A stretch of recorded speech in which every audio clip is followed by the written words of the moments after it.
Jangan beli motor ini. Oke, itu judul video kali ini. Kali ini gue mau berikan review tentang pemakaian 1 tahun Vespa Primavera iGet 2023.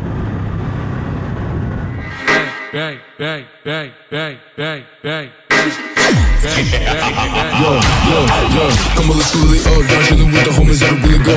Got a bad chicken in me, what the f*** going on? Better rig it up, while you looking like a stab. Put you in a car fight, like, better get the f*** up. But another round, cause we getting f***ed up. I'ma put you in the dirt, cause I ain't gonna find you a bad luck. Go on, nigga, come on, let's play it all. Halo, balik lagi sama gue N-Story. Dan selamat datang juga buat kalian yang baru bergabung di channel ini. Jangan lupa untuk centang tombol subscribe-nya ke N-Story ya. Buat kalian yang belum berlangganan, karena di sini gue akan berikan informasi menarik tentang seputar otomotif untuk kita semua. Jadi yang gue pakai saat ini ada skuter klasik dari Vespa, yaitu Primavera iGet 2023. Buat kalian yang mau berencana membeli motor ini, kalian harus tonton video ini dulu, biar ulasan gue bisa menjadi pertimbangan kalian nanti. Lanjut aja nih ke pembahasannya. Jadi motor ini pas tahun gue beli di tahun 2023 lalu ya. Motor ini gue beli waktu itu dengan harga 48.662.000 di bulan Mei. Saat itu inden sampai 1 bulan. Dan akhirnya motor ini sampai di rumah gue dengan selamat sentosa. Gue beli motor ini langsung di dealer resminya yang di Cikokol, Tangerang. Sampai saat ini sih hampir sering gue pakai kalau ada keperluan kerja atau urusan yang mengharuskan gue berangkat sendiri. Jadi biar ringkes dan cepet, lebih enak pakai motor.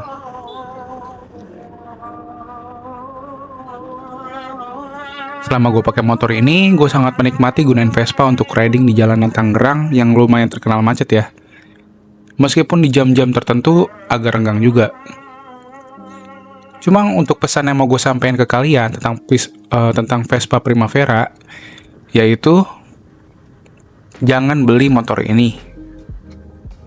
Poin yang pertama, karena harga. Harga motor Vespa Primavera itu mahal ya guys. Jadi jika dilihat harganya untuk tahun ini, harganya udah menyentuh 54 juta, yaitu tepatnya di 54.100.000. Bagi gue sendiri yang orang yang mendang-mending kadang suka mikir, kenapa gue nggak beli Stylo aja atau Fazio, misalnya ya. Harga Stylo 160, keluaran terbaru tahun ini itu sekitar 28 juta. Tapi harga si Primavera ini, harganya bisa 2 kali lipat loh dari harga si Stylo. Padahal ya cc-nya juga sekelas, dan fitur juga pasti kayaknya lebih kerenan Stylo kayaknya ya. Tapi ya gue tahu sih, ini kan motor emang impor langsung dari negeri pizza Italia. Kena pajak, bla bla bla bla, jadi harganya melambung. Padahal kalau di negerinya langsung, motor gue yang tahun 2023 ini harga sebelum kena pajaknya cuma 36 juta aja. Nah untuk kalian yang emang berencana mau angkut si Primavera ini pulang, tapi masih mikir kalau motor Matic Jepangan itu lebih murah, mendingan kalian pikir dulu deh matang-matang. Karena kalau kalian beli Stylo daripada beli Vespa, kalian bisa dapat 2 motor Honda Stylo sekaligus daripada 1 Vespa ini. Nah lanjut di alasan kedua, jangan beli motor ini karena servisnya mahal. Motor Vespa beda sama kayak brand Jepang ya, yang kalau baru beli udah dapat gratis servis dan oli beberapa bulan gitu. Nah kalau Vespa ini enggak cuy. Jadi dari beli motor ini sampai sekarang, gue baru sekali aja sih servis. Itu karena motor ini emang lebih jarang gue pakai. Sebenarnya motor ini gue kasih ke istri ya. Tapi karena dia jarang pakai ya, jadi Vespa ini pindah ke gue. Gue servis motor ini waktu kemarin di kilometer 500. Setelah Inrayan, motor langsung gue servis pertama. Dan harga servisnya sedikit bikin kaget sih. Hampir 600.000 untuk servis ringan dan ganti oli. Olinya kemarin gue pakai Castrol, beli 2 liter, tapi yang dipakai hanya 1,5 liter aja. Harga servisnya sama dengan motor Honda Rebel gue, yang cc-nya beda jauh. Padahal kemarin Honda Rebel aja gue sampai ganti kampas rem, sekitar 600.000 juga. Jadi ini motor tuh masih ting-ting banget. Baru servis in-rain aja bisa segitu. Sungguh terlalu emang. Tapi bagi gue lebih suka servis di bengkel resmi sih, karena bakal tercatat riwayat servisnya. Jadi, jika sewaktu-waktu nanti motor ini mau gue jual, bakal jadi nilai plus kalau motor ini tuh terawat. Nah, menurut kalian gimana? Mahal nggak servis ringan dan ganti oli dengan harga segitu? Poin yang ketiga, jangan beli motor ini, karena nggak worth it dipakai untuk harian kerja.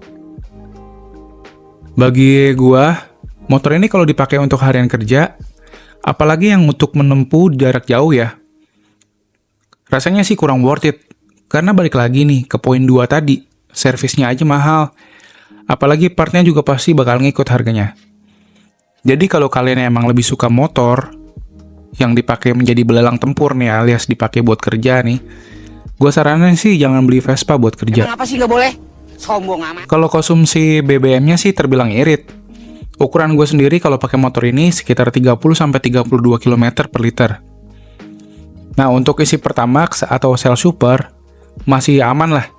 Karena kan nanti kualitas bensin juga ngaruh untuk pemakaian jangka panjang.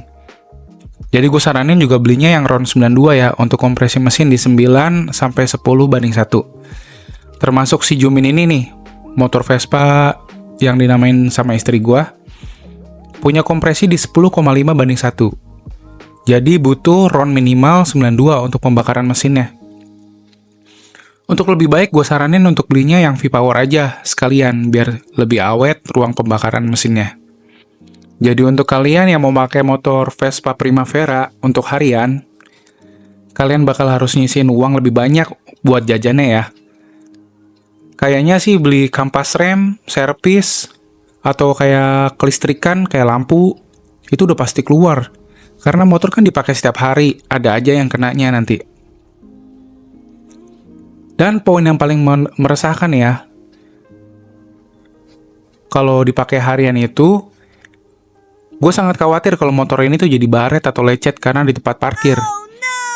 Ya gue sendiri sih orangnya lumayan OCD sama kendaraan yang gue punya. Nah kalau amit-amit baret gitu, udah pasti gue bakal langsung cat ulang atau minimal dikompon kalau baretnya nggak parah. Vespa itu bodinya monokok, bukan plastikan, jadi kalau ada kerusakan pasti biaya perbaikannya lumayan. Menurut gue kalau kalian mau punya Vespa, harus punya satu motor lagi yang dipakai untuk harian kerja. Atau kalian pakai motor ini hanya untuk hobi aja. Yang keempat, jangan beli motor ini, karena Primavera kurang nyaman untuk stop and go. Kesan gue pribadi pakai motor ini, motornya tuh masih terlalu tinggi bagi gue. Jadi posisi kaki masih agak jinjit, padahal tinggi gue 176 cm. Kalau gue maju dikit duduknya nih, emang sih ya kaki bisa napak sempurna.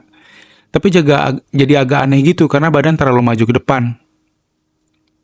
Lalu sebaliknya kalau mundur, lebih jauh lagi untuk kaki bisa menapak sempurna. Dan kalau lagi berhenti, mau buka HP sebentar, tapi posisi jalan lagi turunan atau tanjatan, nggak ada fitur untuk kunci remnya kayak di motor Matic Jepang. Jadi kalau berhenti harus pas di jalan yang rata, karena kalau nggak, ya motor nyelonong aja nanti ke depan. Nah, kalau misalkan kita di jalanan yang berbatu dan kondisi agak merayap gitu, juga kurang enak. Karena motor ini tuh settingan torsinya gede banget yang di bawahnya. Jadi agak susah untuk dikontrol gitu kalau belum biasa. Gasnya tuh bener-bener responsif.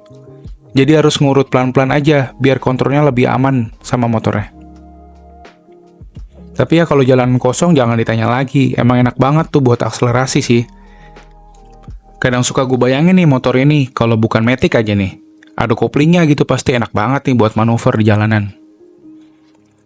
Yang kelima, jangan beli motor ini karena motor elektrik udah banyak yang jiplak modelnya. Kalau kalian beli Vespa karena suka modelnya, yang ikonik ini, kalian bakal kecewa kalau lihat motor listrik juga yang pakai desain sama nih, sama persis.